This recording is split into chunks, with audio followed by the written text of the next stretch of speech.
मैं 2 दिन के लिए रामपुर जाना चाहता हूँ। इसमें पूछने की क्या बात है मुनीम जी? सुनो, 1 गिलास पानी देना। क्या? 1 गिलास पानी ले आओ। ना तो मैं आपकी नौकरानी हूँ और ना ही आपका छोटा भाई जो आपका हुक्म सुनते ही दौड़कर आपके लिए गिलास पानी ले आऊं। मेरे बाप के घर में मेरे एक इशारे पर 10 नौकर हाथ बांधे खड़े रहते थे। ये मत भूलिए कि मैं एक अमीर बाप की एक लौती बेटी हूँ। आप तो उम्र में बड़े हैं ना, किससे किस तरह की बात की जाती है इतनी तमीज तो आपको आनी चाहिए। Mind it.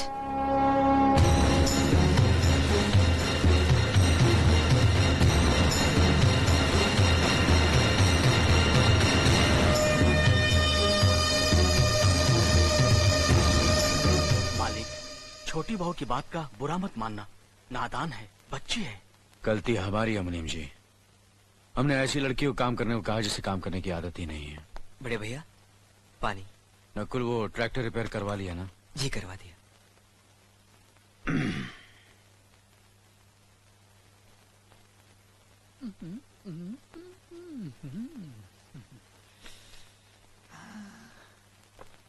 नमस्ते मास्टरनी जी। अरे अरे, आप नीचे क्यों बैठ गए? ऊपर बैठिए ना। नहीं नहीं, मैं यही ठीक हूँ। आप पैर ऊपर रखिए ना। नहीं नहीं, आप ऊपर बैठिए। नहीं, आप पैर रखिए ना। नहीं, आप ऊपर बैठिए ना। अरे आप पैर रखिए ना। प्लीज आइए ऊपर बैठिए। ओके, आप जहाँ बोलोगी वही मैं बैठूंगा।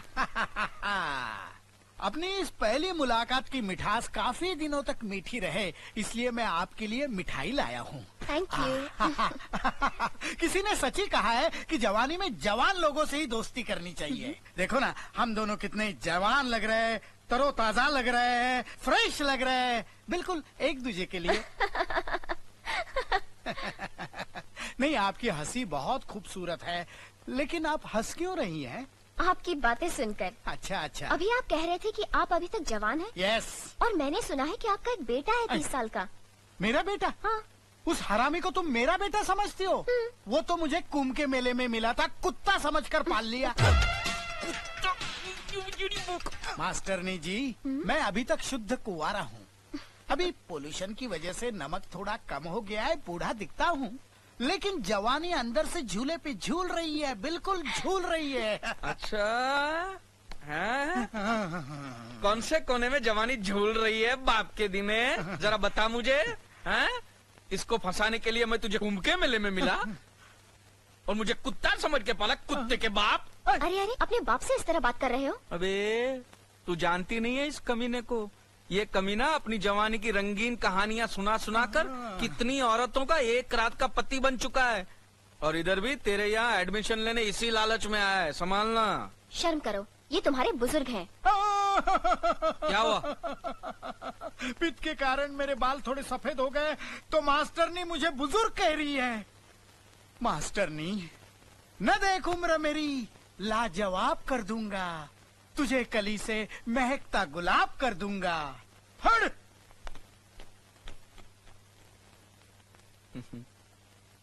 तुम तो दरिया हो, समंदर हो। तुम्हारे अंदर पहले से ही INS अर्जुन नाम का जहाज डूब चुका है। फिर ये मेरे बाप जैसी छोटी मोटी कश्तियां डुबोने से क्या मिलेगा? छोड़ दो बेचारे को, माफ करो, आगे बढ़ो, जाओ। हाँ, अजीब बाप बेटे हैं।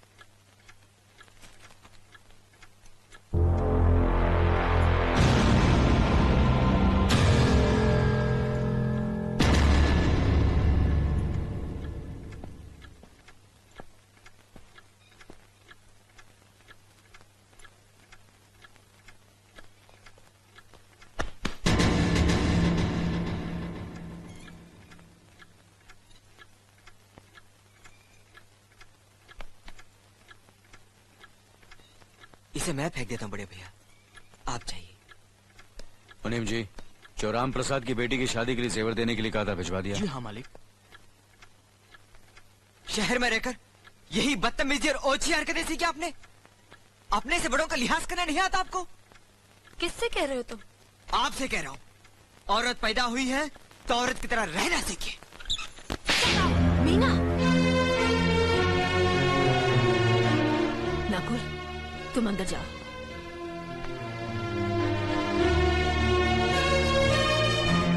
पागल हो गई हो तुम? औरत होकर एक मर्द पर हाथ उठाते हो? इतनी ऊंची घराने की बहू होकर ऐसी नीच हरकत, शर्म नहीं आई तुम्हें? कौन सा ऊंचा घराना? ये जहाँ सिर्फ एक आदमी राजा है और बाकी सब उसके गुलाम। मीना, चिल्लाइए मत। आप मेरी सास नहीं है।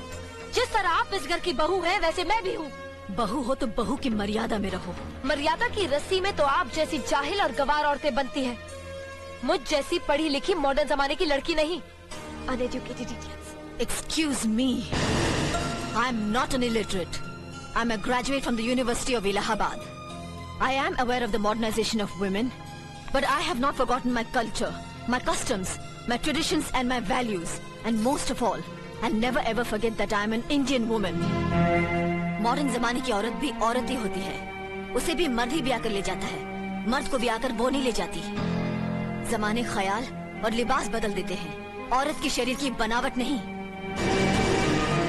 लोग तुम्हारे ख्याल की लड़कियों को लज्जत का सामान भले ही समझते हो, इज्जत के काबिल कोई नहीं समझता। इज्जत आज भी उन्हीं औरतों की होती है जिनकी आंखों में हया हो, लाज हो, शर्म हो। हम नहीं कहते कि तुम बंदिशों में रहो, लेकिन अपने दायरे की सीमा को मत भूलो। लड़की जब अपने माँ बाप के घर होती है तब उसके कांधों पर अपने ही घर की इज्जत का बोझ होता है, लेकिन जब वो बहू बनकर ससुराल जाती है तब उसके कांधों पर एक नहीं 2 परिवारों की इज्जत का बोझ होता है। आज जिस तरह तुमने नकुल को तमाचा मारा है, अगर उसी तरह उसका भी हाथ उठ जाता तो तुम्हारी क्या इज्जत रह जाती? कभी सोचा तुमने? क्या बात है मीना?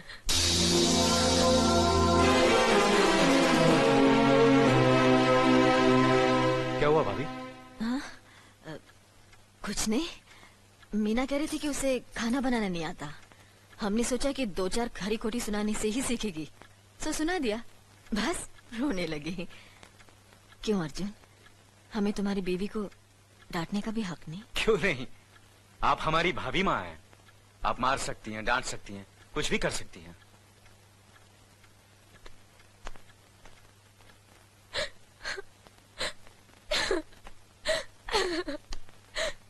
मैंने भूल की जो मैं लोगों के बीच आ गई।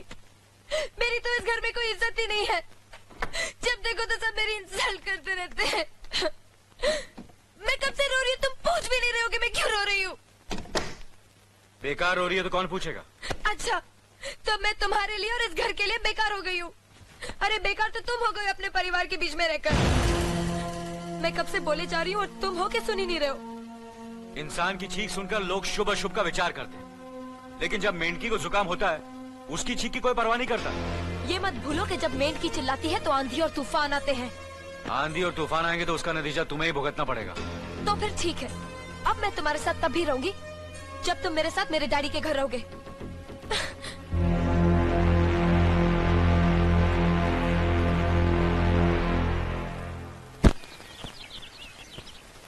हमारी मीना बहुत प्यारी बच्ची है, लेकिन उसमें अभी भी बचपना है। हमारे तौर तरीकों को नहीं जानती है ना, लेकिन आस्ता आस्ता हम उसे सब सिखा देंगे।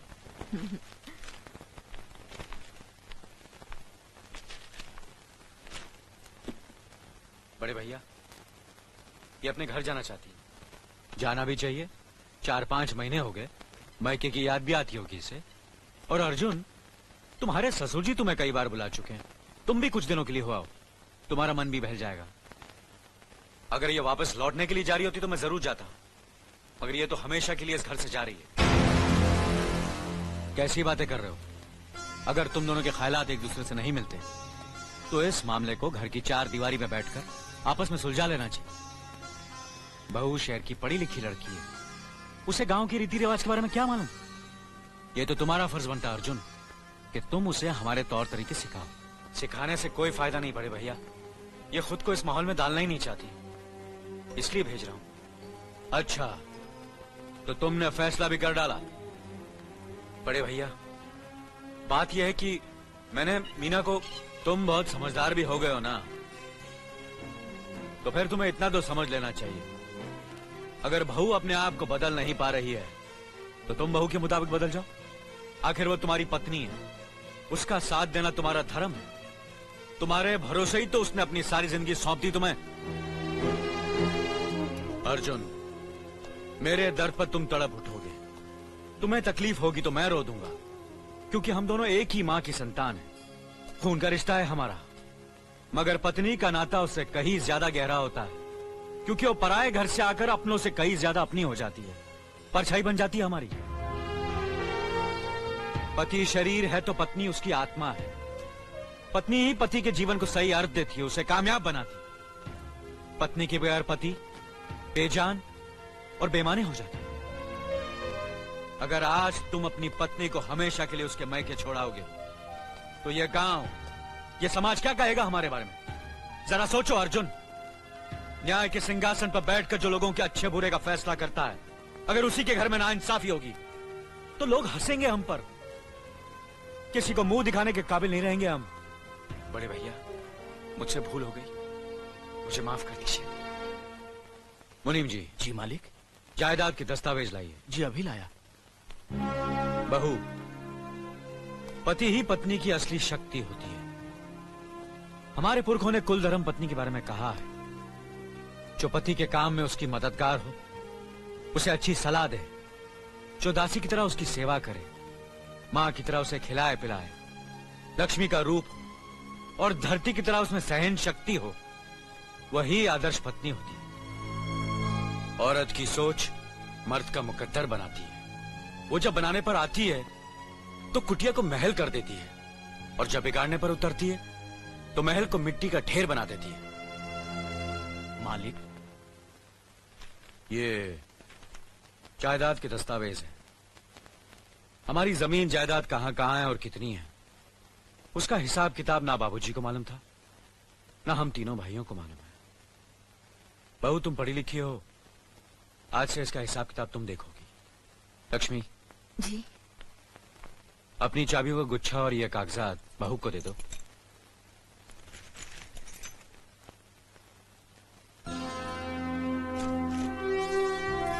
आज से तुम इस घर की मालकिन हो। तुम जहां कहोगी, जिस कागज पर कहोगी, हम तीनों भाई चुपचाप आंख बंद करके दस्तखत कर देंगे। जैसा कहोगी वैसा ही करेंगे।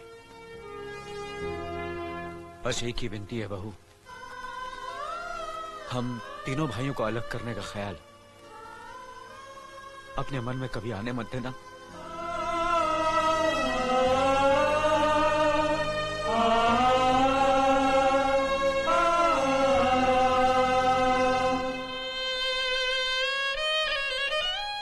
बहुत अच्छा किया तुमने बहू, बहुत अच्छा किया। इनकी आंखों में आंसू देखने की हमने सपने में भी उम्मीद नहीं की थी, लेकिन तुमने हमें दिखा दिया। बहुत अच्छा किया तुमने, बहुत अच्छा किया।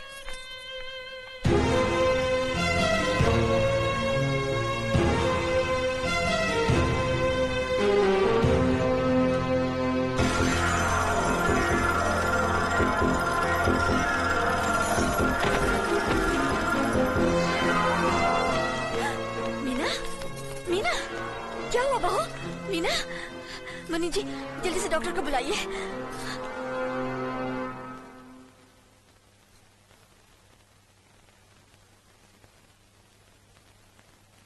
घबराने की कोई बात नहीं, ये माँ बनने वाली है।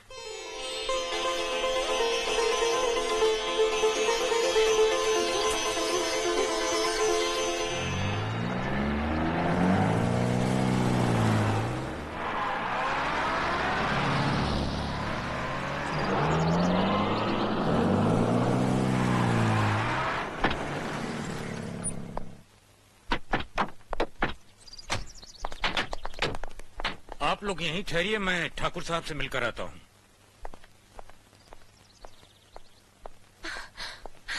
डैडी, डैडी, कैसी हो बेटी? व्हाट अ प्लेजेंट सरप्राइज, आने की खबर भी नहीं की।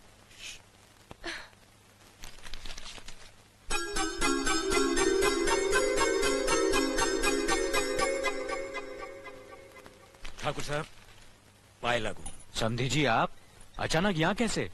तशरीफ रखिए, बैठिए ना। आपके बराबर बैठने की मैंने कभी गुस्ताखी नहीं की, तो आज कैसे करूंगा? बहुत दिनों बाद हम लोग मिल रहे हैं। कहिए, आपका कारोबार कैसे चल रहा है? आपकी कृपा और आशीर्वाद से ठीक ही चल रहा है। दिल्ली में इंडस्ट्रीज मिनिस्टर के साथ कब की अपॉइंटमेंट ली है? कल सुबह 11 बजे सर। इनकम टैक्स केस का? वकील ने कहा है कि 15 तारीख की हियरिंग में मामला क्लियर हो जाएगा। आज एक्सपोर्ट का माल जापान के लिए जहाज से रवाना हो जाएगा ना? जी हाँ सर। नमस्ते ठाकुर साहब। नमस्ते नमस्ते नमस्ते। अरे दीनानाथ जी, आप लोगों ने यहाँ आने की तकलीफ क्यों की? मैं आपकी संस्था के लिए गवर्नर साहब से बात कर चुका हूँ, आपका काम हो जाएगा। धन्यवाद, बहुत बहुत अरे गोपीनाथ जी, होम मिनिस्टर ने वादा किया कि आपके भाई का ट्रांसफर जल्दी ही हो जाएगा। Thank you sir. Daddy, good morning daddy. Good morning my child. आप कहीं जा रहे हैं क्या? हाँ बेटी, एक जरूरी काम से दिल्ली जा रहा हूँ, अपना ख्याल रखना। हाँ ओके। Okay, bye. पास में ही फैक्ट्री के लिए जमीन देखने आया था, सोचा आपके दर्शन करता चलूं। अब इजाजत दीजिए। इतनी जल्दी कैसे जा सकते हैं आप? भोजन तो करते चाहिए। माफ कीजिए, आप तो जानते ही हैं, बाप बेटी के घर का खाना तो क्या, पानी भी नहीं पी सकता। शहर में रहकर भी अभी भी आप इन बातों को मानते हैं? शहर में रहूं या गांव में, मैं अपनी परंपरा और संस्कार कैसे भूल सकता हूं? आखिर मैंने इसी मिट्टी में जन्म लिया है। अच्छा, चलता हूं। अजी, कम से कम बेटी से मिलकर उसकी कुशलता तो पूछ लीजिए। ये क्या कह रहे हैं आप? मैं इतना ऊंचा नहीं हूं कि अपनी बेटी की कुशलता पूछकर आपका अपमान करूं। ठाकुर साहब, ये तो मेरी बेटी का सौभाग्य है कि वो इस मंदिर जैसे पवित्र घर में बहू बनकर आई, और फिर आपकी छत्र छाया में तो वो कुशल हो गई ही। राम राम। राम राम। बेटे, जिस तरह तुम मैके में चहकाती रही हो ना, वैसे ही अपनी ससुराल को भी महकाती रहना। जी।